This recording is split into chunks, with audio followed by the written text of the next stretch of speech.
बोल news headquarter. अस्सलामुअलैकुम। बोल न्यूज हेडक्वार्टर्स में खुशामदीद। मैं हूं आपके साथ वरीशा जुल्फिकार और मैं हूं अफशीन कुरैशी। मैं हूं सैयद रजी। हेडलाइंस आप जान चुके हैं। बुलेटिन का आगाज करेंगे। आपको बताएं कि कायद नून लीग नवाज शरीफ को तोशाखाना केस में बड़ा अदालती रिलीफ मिल गया है। एहतसाब अदालत ने वतन वापसी पर एयरपोर्ट से गिरफ्तारी से रोक दिया है। दायमी वारंट गिरफ्तारी 24 अक्टूबर तक मुअत्तल कर दिए गए। अदालत का कहना था नवाज शरीफ 24 अक्टूबर को पेश ना हुए तो मजीद कार्रवाई होगी। दौरान समाअत वकील ने कहा नवाज शरीफ केसेस का सामना करना चाहते हैं।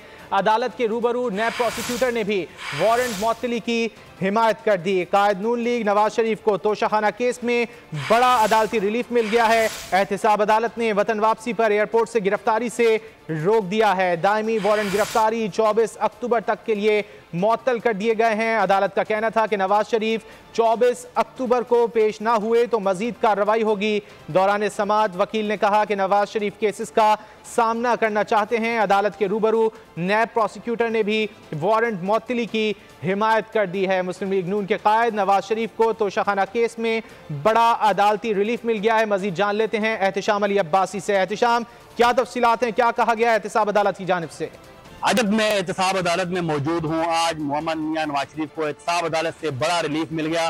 24 अक्टूबर तक मियां मोहम्मद नवाज शरीफ को गिरफ्तार ना किया जाए। उनके दायमी जो वारंट गिरफ्तारी थे वो मुअत्तल कर दिए गए। एहतसाब अदालत के जज मोहम्मद बशीर ने यह फैसला दिया है। अलबत्ता उन्होंने साथ ये भी वाज़ह किया है कि अगर 24 अक्टूबर को मियां मोहम्मद नवाज शरीफ अदालत में पेश नहीं होंगे तो उनके जो वारंट हैं वो बरकरार रहेंगे। इस हवाले से मियां मोहम्मद नवाज शरीफ के जो वकील हैं वो अदालत में पेश हुए और अदालत को यकीन दहानी करवाई कि 24 अक्टूबर को मियां साहब अदालत में पेश होंगे। वो सरेंडर करना चाहते हैं, वो अदालत के सामने पेश होना चाहते हैं। तो अदालत ने इस बात पर जो है ये क्योंकि फैसला लिखवाया जा रहा है, अभी डिटेल फैसला सामने नहीं आया, मुख्तसर फैसला ये है कि अब मियां मोहम्मद नवाज शरीफ को एयरपोर्ट पर उतरते हुए गिरफ्तार नहीं किया जाएगा। और अब तक की जितनी भी दरख्वास्तें जैसे कि हाई कोर्ट में दायर हुई हैं, इसके साथ साथ एहतसाब अदालत में, तो ये सबसे बड़ा और पहला रिलीफ है कि मियां मोहम्मद नवाज शरीफ को एहतसाब अदालत ने गिरफ्तारी से रोक दिया है। और उनके जो वारंट जो क्योंकि वो यहाँ से चले गए थे और केस में पेश नहीं हो रहे थे, इस केस में उनके साथ यूसुफ रजा गिलानी और आसफ अली जरदारी भी नामजद हैं। उनके जो प्लीडर हैं वो अदालत में पेश होते रहे। अलबत्ता मियां मोहम्मद नवाज शरीफ जो है बैरून मुल्क चले गए थे और अदालत में पेश नहीं हो रहे थे। उनके जो है वारंट जारी किए गए थे, दायमी वारंट, अब जो है वो कैंसिल कर दिए गए हैं। लेकिन कैंसिल तो नहीं कह सकते, इसको हम कह सकते हैं मुअत्तल, और मुअत्तल भी सिर्फ 24 तारीख तक हुए हैं और 24 को अगर मियां साहब ठीक है। एहतशाम, आपसे मदद लेते रहेंगे। फिलवक्त शुक्रिया। कायद मुस्लिम लीग नून नवाज शरीफ को तोशाखाना केस में बड़ा अदालती रिलीफ मिल गया है। एहतसाब अदालत ने वतन वापसी पर एयरपोर्ट से गिरफ्तारी से रोक दिया है। नवाज शरीफ की हिफाजत जमानत पर आजम नसीर तारड़ का खुशी का इजहार। अदालतें आईन और कानून के मुताबिक काम कर रही हैं। नवाज शरीफ के रिलीफ का फैसला अच्छा है। रहनुमा नून लीग आजम नसीर तारड़ ने कहा उम्मीद है कि सब मामलात आईन और कानून के मुताबिक होंगे। एहतसाब अदालत ने नवाज को जो है वो गिरफ्तारी से रोक दिया है वतन वापसी पर, बड़ा फैसला है, क्या कहना चाहेंगे? जी अच्छा फैसला है जी, लेकिन ये रिलीफ हर किसी को मिलता है क्योंकि अब तो ये सेटल हो चुका है कि कोर्ट्स तक जो रसाई है वो एक बुनियादी हक है। और मुझे खुशी है कि मुल्क की अदालतें जो हैं वो आइन और कानून के आइन मुताबिक है। जो एहतसाब अदालत से फैसला आ रहा है वही तवक्को आप इस्लामाबाद हाई कोर्ट से कर रहे हैं? बिल्कुल जी, बड़ी लेजिटिमेट एक्सपेक्टेंसी हमारी है और इंशाअल्लाह और अजीज आइन और कानून के मुताबिक होगा। बाकी मामला भी इसी तरह चलेंगे। नवाज शरीफ के इस्तकबाल की तैयारियां जोरों शोर से जारी हैं। मीनार पाकिस्तान पर स्टेज सजा दिया गया है। जलसागाह में नवाज शरीफ की तकरीर के लिए बड़ी बड़ी स्क्रीन भी लगा दी गई हैं। फातिमा शिराजी इस वक्त वहां पर मौजूद हैं। क्या तैयारियां वो देख रही हैं, उनसे जानेंगे। मीनार पाकिस्तान 21 अक्टूबर मियां मोहम्मद नवाज शरीफ की आमद की तैयारियां जोशो खरोश से जारी हैं। इस वक्त मौजूद हूँ मैं स्टेज पे जहां मियां मोहम्मद नवाज शरीफ कौम से अहम खिताब करेंगे। मेरा कैमरा मैन आपको दिखा सके जुनेद, तो ये आप देख सकते हैं ये बुलेट प्रूफ है जहां मियां मोहम्मद नवाज शरीफ कौम से खिताब करेंगे और अभी इसको मज़ीद जो है वो डेकोरेट किया जाएगा। और इसी तरह यहाँ से होते हुए वो वहाँ उस रोप तक जाएंगे जहाँ तमाम अवाम को वो हाई फाई करेंगे और काफ़ी अरसे के बाद वो अवाम से मिलेंगे और अवाम के साथ खिताब करेंगे। जिस स्टेज पर मैं इस वक्त मौजूद हूँ वो स्टेज 124 फुट जो है वो लंबा है और 24 फुट चौड़ा है। आइए अभी इधर ये वो जो जगह है जहां मियां मोहम्मद नवाज़ शरीफ आकर पूरी कौम से मिलेंगे और हाई-फाई करेंगे उन्हें। जी, ये है वो जगह जहां मियां मोहम्मद नवाज़ शरीफ खड़े होंगे और कौम से अहम खिताब करेंगे। मुस्लिम लीग नून की मरकज़ी क़यादत का ये दावा है कि लाखों की तादाद में लोग जो हैं वो मुस्लिम लीग नून के कायद मियां मोहम्मद नवाज़ शरीफ का इस्तकबाल करेंगे और यहाँ मुख्तलिफ़ किस्म की फ्लैक्सिस लगाई गई हैं, रोड्स भी लगाई गई हैं कि इंशाल्लाह फिर से सब ठीक करेगा मियां मोहम्मद नवाज़ शरीफ। यही नारा है अवाम का और उनकी मरकज़ी क़यादत का। आगे बढ़ते हैं। कायद नून लीग नवाज शरीफ की रोज़ा रसूल सल्लल्लाहु अलैहि वसल्लम पर हाज़री। नवाज शरीफ ने रोज़ा रसूल पर खुसूसी नवाफिल भी अदा किए। नवाज शरीफ की मुल्की तरक्की और खुशहाली के लिए दुआएं। नवाज शरीफ की उम्र अदायगी के बाद आज दुबई पहुँचने का इम्कान है। दुबई में नवाज शरीफ 2 दिन क़याम करेंगे।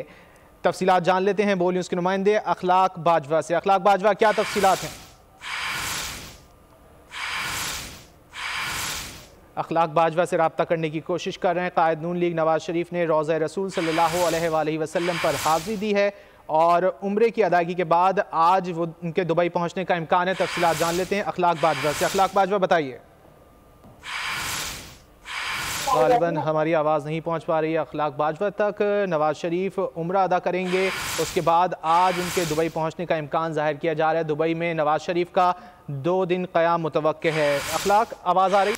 तकनीकी वजूहात की बिना पर अखलाक बाजवा से रब्ता मुमकिन नहीं हो पा रहा है। कायद नून लीग नवाज शरीफ ने रोज़ा रसूल सल्लल्लाहु अलैहि वसल्लम पर हाज़री दी है। नवाज शरीफ ने रोज़ा रसूल पर खुसूसी नवाफिल भी अदा किए हैं। नवाज शरीफ की मुल्की तरक्की और खुशहाली के लिए दुआएं। नवाज शरीफ ने उम्र अदायगी के बाद आज दुबई पहुँचना है, इसका इम्कान ज़ाहिर किया जा रहा है। दुबई में नवाज शरीफ का 2 दिन क़याम भी मुतवक्के है और अहम मुलाकात का भी इम्कान ज़ाहिर किया जा रहा है। कायद नून लीग नवाज शरीफ जो कि सऊदी अरब में मौजूद हैं, 21 तारीख को वतन वापस पहुँच रहे हैं और इससे कबल वो दुबई पहुँचेंगे। मुस्लिम लीग नून के कायद की वतन वापसी पर इस्तकबाल की तैयारियां हतमी मराहिल में दाखिल हो गई। कराची से जाने वाली ट्रेनों को नवाज शरीफ की तस्वीरों से सजा दिया गया। हमारे नुमाइंदे राजा इमरान इस वक्त कराची कैंट स्टेशन से हमारे साथ हैं, उनसे जानते हैं तैयारियाँ कहाँ तक पहुँची।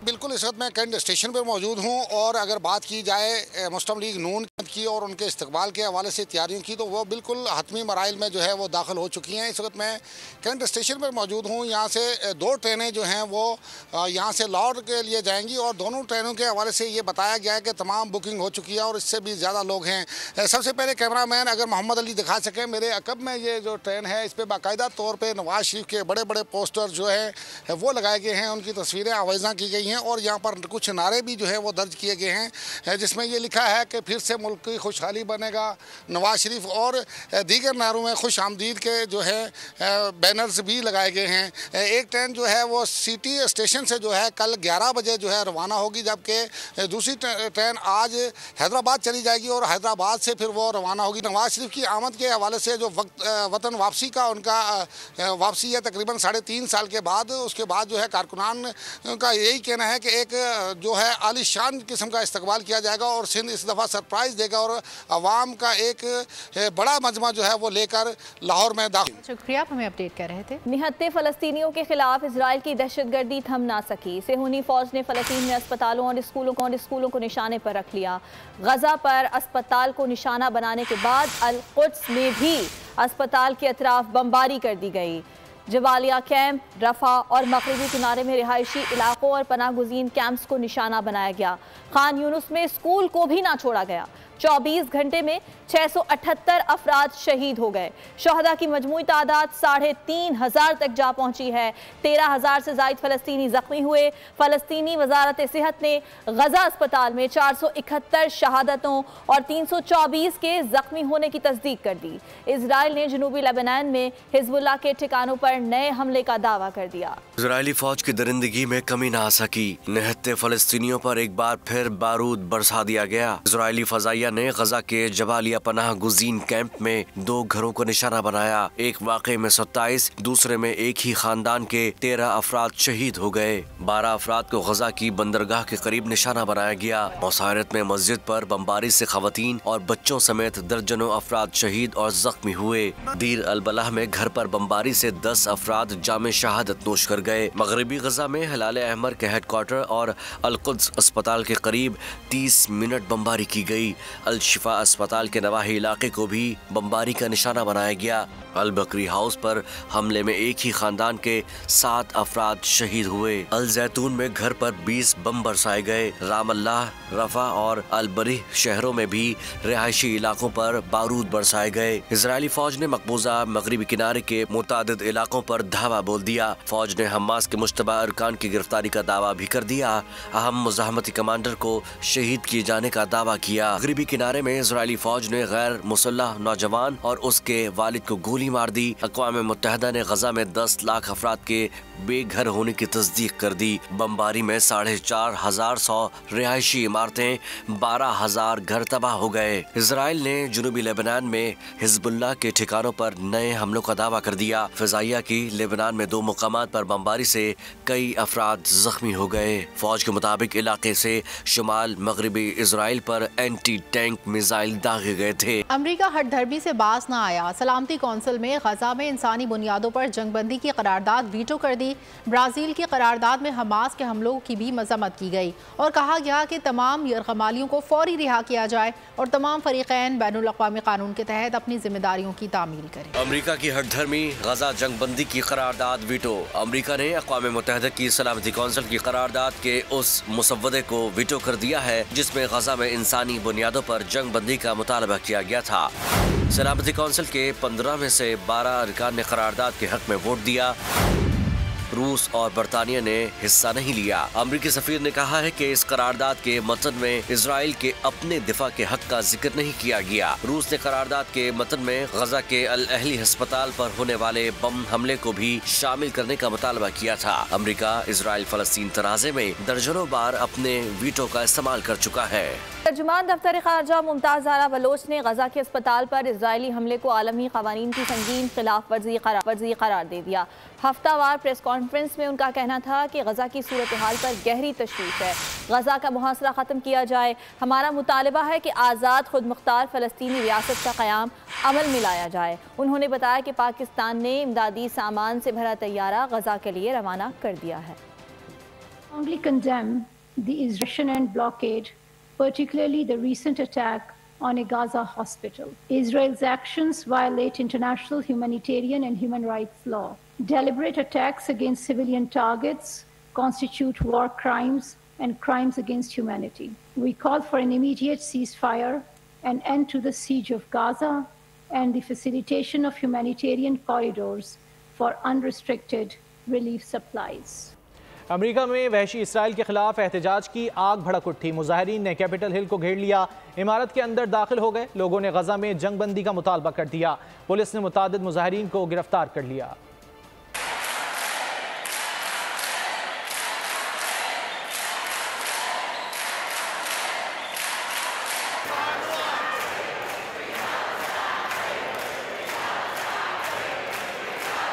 यूनान में हजारों लोगों ने रैली निकाली, फलस्तीन को आजाद करो के नारे लगाए। तुर्किया और रूस में शहीद फलस्तीनियों की गायबाना नमाज जनाजा अदा की गई। शहरियों ने जख्मियों की सेहतयाबी के लिए दुआ की। अमेरिकी रियासत मिशिगन में हजारों अफराद गजा की हिमायत में सड़कों पर निकल आए।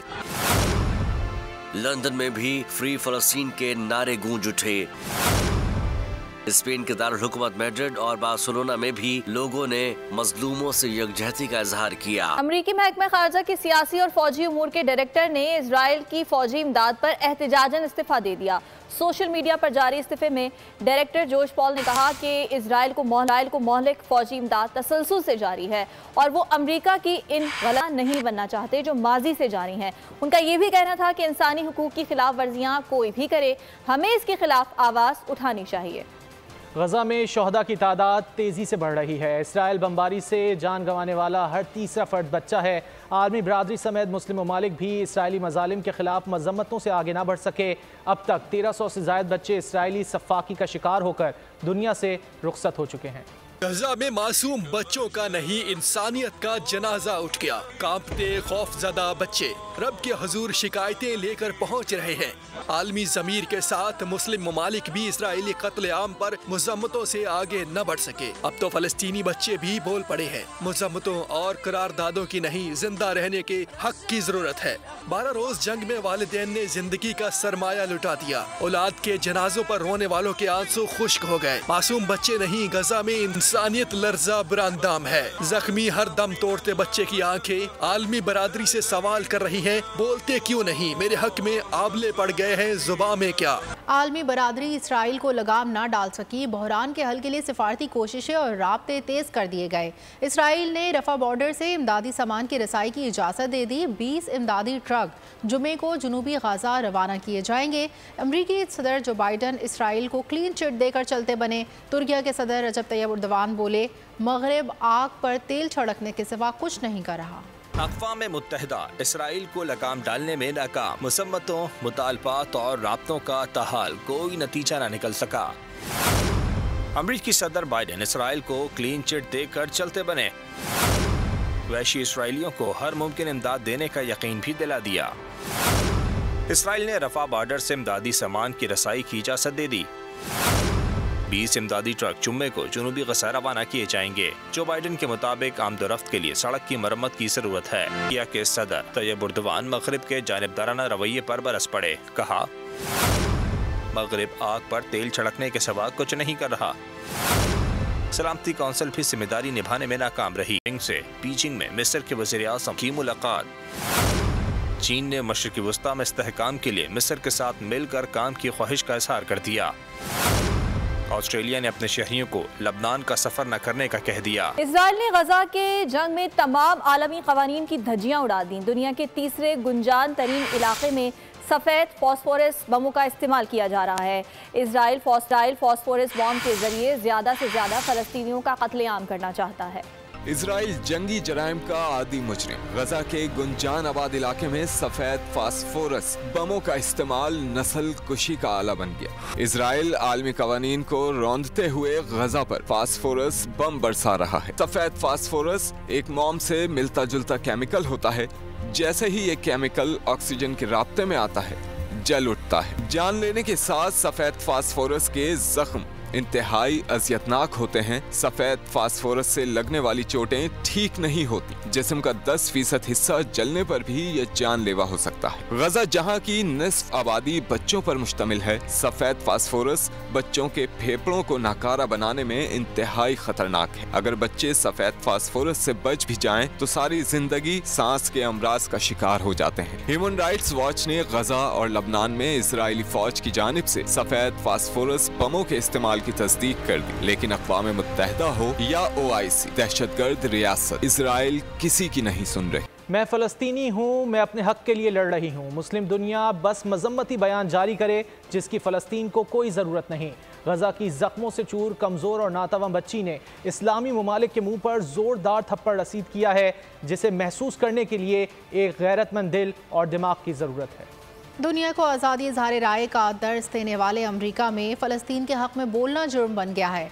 मारूफ अमरीकी पॉडकास्ट मेज़बान कैटी हेल्पर ने एक्स पर हॉलीवुड अदाकारों को खबरदार किया है कि फ़लस्तीन के हक़ में बोलने से अमरीका में आप ब्लैकलिस्ट और फारिग हो सकते हैं। कैटी ने कहा है कि उन्होंने एक हॉलीवुड एक्टर की चंद अच्छी रीट्वीट्स देखी, लेकिन खदशा है कि खुलेआम फ़लस्तीनियों की हिमायत पर नौकरी से हाथ धोने पड़ सकते हैं।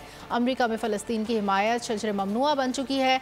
अमरीकी वज़ारत ख़ारजा के एक आला अहलकार भी वाइट हाउस की गजा पॉलिसी पर एहतजाजन इस्तीफ़ा दे चुके हैं।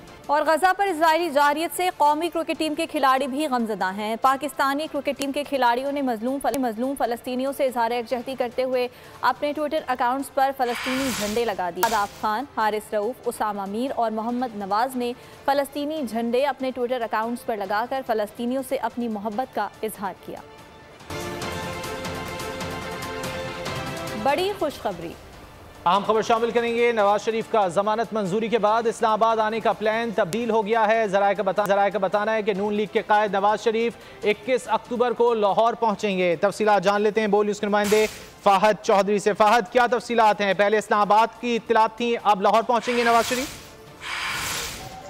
जी देखिए, ऐसा है कि नवाज शरीफ का फ्लाई दुबई का तैयारा जो है वो लैंड इस्लामाबाद में ही करेगा पहले, और पार्टी ज़राए के मुताबिक इस्लामाबाद में मुख्तसर क़याम के बाद उसी तैयारे पर कायद मुस्लिम लीग नून लाहौर रवाना होंगे 21 अक्टूबर को ही।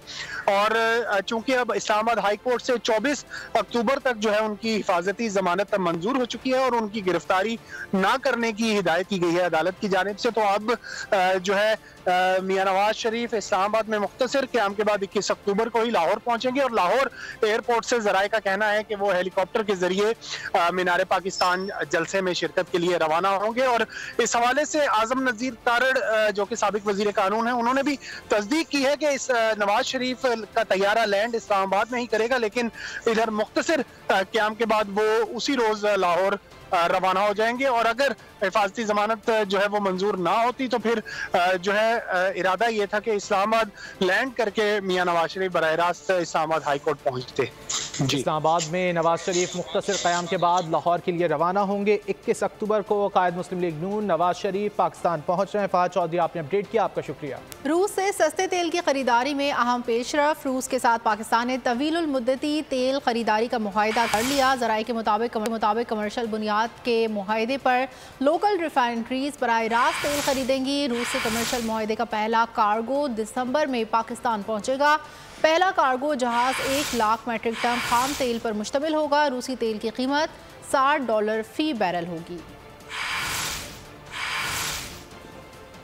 रूस से सस्ते तेल की खरीदारी में पेशरफ। रूस के साथ पाकिस्तान ने तवीलुल मुद्दती तेल खरीदारी का मुआहिदा कर लिया। कमर्शियल बुनियाद के मुआहिदे पर लोकल रिफाइनरीज बराह रास्त तेल खरीदेंगी। रूस से कमर्शियल मुआहिदे का पहला कार्गो दिसंबर में पाकिस्तान पहुंचेगा। ज़राए के मुताबिक पहला कार्गो जहाज 1 लाख मेट्रिक टन खाम तेल पर मुश्तमिल होगा। और गैस कीमतों में इजाफा ना करने पर IMF का इजहार तशवीश। वजारत खजाना फौरी गैस कीमतों में इजाफे की मंजूरी दे। IMF ने ये मुतालबा किया है। इसी बारे में तफसीलात जानेंगे उमर हयात से। जी बताइएगा उमर हयात। जी बिल्कुल, 1 जुलाई से गैस कीमतों में इजाफा न करने पर IMF की जानिब से तशवीश का इजहार किया गया है और ये मुतालबा सामने आया है कि वजारत खजाना इक़्तिसादी राब्ता कमेटी इजलास बुलाकर फौरी गैस कीमतों में इजाफे की मंजूरी दे। गैस कीमतों में इजाफे के लिए इक़्तिसादी राब्ता कमेटी का इजलास सोमवार को तलब कर लिया गया है और गैस कीमतों में इजाफे के लिए तवराई डिवीजन की समरी जो है वो IMF के साथ शेयर की गई है और कीमतों में इजाफा न करना मुआहिदे की खिलाफ वर्जी है। IMF ने इस हवाले से वजारत खजाना को आगाह किया है। 1 जुलाई से गैस कीमतों में इजाफा न होने से सुनी है और IMF ने जुलाई से सितंबर गैस कंपनियों का 46 अरब का नुकसान रिकवर करने की जो है वो तजवीज़ दी है। वर्चुअल बातचीत के दौरान IMF हुकाम को वजीर खजाना की बैरून मुल्क रवानगी के बारे में बताया गया और वजीर खजाना doctor Shahzad Akhtar belt and road forum में शिरकत के बाद चीन से आज वापस जो है वो पाकिस्तान पहुंचेंगी। जी ठीक है उमर हयात, आपने तफसीलन आगाह किया, शुक्रिया आपका।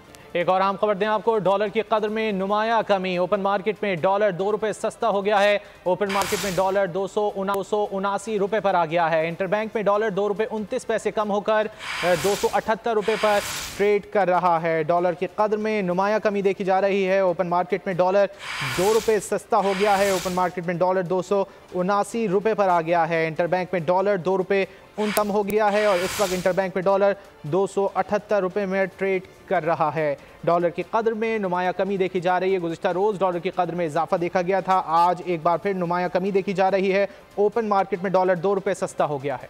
और मशरिक़ वस्ता में वसी जंग के बंडलाते बादल, आलमी स्टॉक मार्केटों में हलचल मच गई। वॉल स्ट्रीट में मंदी ने एशियाई हिस्सेस बाजार को भी अपनी लपेट में ले लिया। हांगकांग, टोक्यो, सिडनी, सेवल और सिंगापुर स्टॉक मार्केट्स 1% नीचे आ गई।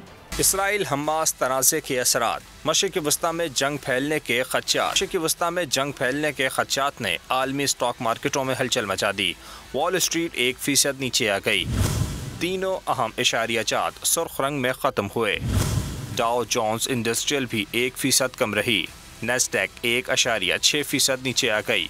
वॉल स्ट्रीट के असरात ने एशियाई स्टॉक मार्केटों को भी लपेट में ले लिया। हांगकांग, टोक्यो, सिडनी और सिंगापुर में 1% से ज्यादा कमी हुई। शंघाई, जकार्ता और वेलिंगटन में भी इंडेक्स नीचे आ गए। और जंगी जुनूनी इजराइलियों को फलस्तीन की हिमायत का खौफ हर तरफ नजर आने लगा। भारतीय खातून एंकर के लिबास पर भी एतराज उठा दिया। एंकर ने इजरायली एहलकार को शट अप कॉल दे दी। झड़क कर जवाब दिया कि किसी के डिक्टेशन पर नहीं चलती कि क्या पहनना है और क्या कहना। और अब कुछ बात कराची के अमन अमान की। कराची में डाकुओं ने एक और हस्ता बस्ता घर उजाड़ दिया। गुलिस्तान जौहर में 3 बहनों के इकलौते भाई की मज़ाहमत पर जान ले ली। नागन चौरंगी और औरंगी टाउन में लुटेरों ने 3 नौजवानों को गोली मारकर जख्मी कर दिया। न्यू कराची सेक्टर 11 में 4 मुसल्लह मुल्जिमान होटल पर बैठे शहरियों से मोबाइल फोन लूट कर फरार हो गए। घर में शादियाने थे, जवान मौत पर आज वही मातम कदा बन गया। गुलिस्तान जौहर में बेरहम डाकुओं ने 3 बहनों के इकलौते भाई और घर के वाहिद कफील को मुज़ाहमत पर कत्ल कर दिया। मकतूल 23 साला मोहम्मद साद खान बाइकिया राइडर था। शिद्दत गम से निढाल वालिद का कहना है कि बेटे और बेटी की शादी की तैयारी हो रही थी। जब तक हम अपना दिफा खुद नहीं करेंगे लाशें गिरती रही। नागन चौरंगी पुल पर डाकू ने मुज़ाहमत पर 2 नौजवानों को गोली मारकर जख्मी कर दिया। यूं कराची सेक्टर 11 में लुटेरों ने होटल को लूट लिया। शहरियों से मोबाइल फोन्स और नकदी लूटकर फरार हो गए। सीसीटीवी फुटेज में चेहरे वाजे होने के बावजूद मुल्जिमान कानून की गिरफ्त से आज़ाद हैं। अमीनाबाद में 2 डाकू लूट मार के दौरान शहरियों के हत्थे चढ़ गए। मुश्तइल शहरियों ने खूब धुलाई के बाद पुलिस के हवाले कर दिया। रात गई ईदगाह पर पुलिस मुकाबले में 3 डाकू मारे गए। राहगीर जख्मी हो गया।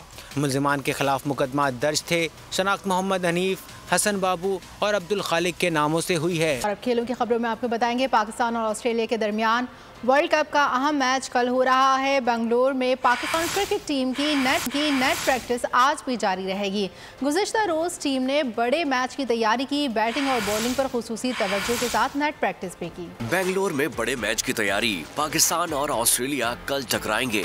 पाकिस्तान क्रिकेट टीम की बेंगलुरु में भरपूर नेट प्रैक्टिस। पाकिस्तान और ऑस्ट्रेलिया के दरमियान मैच दोनों टीमों की वर्ल्ड कप में पोजीशन के लिए अहमियत इख्तियार कर गया है। में पाकिस्तान क्रिकेट टीम की नेट प्रैक्टिस आज भी जारी रहेगी। बैटिंग और बॉलिंग पर खुसूसी तवज्जो दी जाएगी। खिलाड़ियों ने फिटनेस लेवल बेहतर बनाने के लिए फुटबॉल भी खेली। फारिग वक्त मिला तो शाहीन खुशगवार मूड में नजर आए, मौज मस्ती भी की। कहना था कि कल के अहम मैच के लिए पूरी जान लड़ा देंगे। पाकिस्तानी क्रिकेटर मोहम्मद रिजवान ने ऑस्ट्रेलिया के खिलाफ मैच के लिए पाकिस्तान टीम की लाइन ऑफ एक्शन बता दी। पीसीबी के जारी करदा वीडियो में कहा कि कैंगरू से मुकाबले के लिए सलाहियत से ज्यादा मैच की सूरत हाल के मुताबिक खेलना होगा। इसके साथ ही उनका ये भी कहना था कि भारत से मैच जरूर हारे हैं लेकिन आइंदा मैचेस में अच्छी कारकर्दगी दिखाएंगे। और अब जिक्र मौसम का। मुल्क के बेशतर हिस्सों में मौसम खुश्क रहेगा। बलोचिस्तान, सिंध के मुख्तलिफ शहरों में चंद मकामात पर गरज चमक के साथ बारिश का इम्कान है। खैबर पख्तूनख्वा, पंजाब, गिलगित बल्तिस्तान में चंद मकामात पर बारिश मुतवक्के है। कराची में मौसम गर्म और मरतूब रहेगा। बहरे अरब में आइंदा हफ्ते तूफान बन सकता है। मौसम के बदलते रंग, गर्मी की छुट्टी, जाड़े की एंट्री दबंग। मुल्क के बेशतर इलाकों में मौसम खुश्क, शुमाली इलाकों में रात और सुबह के औकात में सर्द रहेगा। पंजाब के मुख्तलिफ शहरों में बारिश से मौसम ठंडा हो गया। मरी और गलियात में सुबह के औकात में सर्दी रही। इस्लामाबाद में भी बादल बरसने से मौसम खुशगवार हो गया। बलूचिस्तान, आज़ाद कश्मीर और गिलगित बल्तिस्तान में भी मेघा बरसी। सबसे ज्यादा बारिश खुजदार में 19 मिलीमीटर रिकॉर्ड की गई। आज भी बरसात हो सकती है। सिंध में सूरज का राज रहा। महकमा मौसमियात के मुताबिक दादू, लाड़काना, जामशोरों में कहीं कहीं आंधी के साथ बारिश का इम्कान है। कराची में मौसम गर्म और मरतूब, कम से कम दर्जे हरारत 26 डिग्री, ज्यादा से ज्यादा 36 डिग्री रहने का इम्कान है। बहरे अरब में आइंदा हफ्ते तूफान बन सकता है। माहिर मौसमियात ने खदशा जाहिर कर दिया। फिलहाल इतना ही। ब्रेक के बाद हाजिर होंगे न्यूज़ हेडलाइंस के साथ। देखते रहिए बोल न्यूज़। सब्सक्राइब करें और बेल दबाएं ताकि कोई खबर रह न जाए।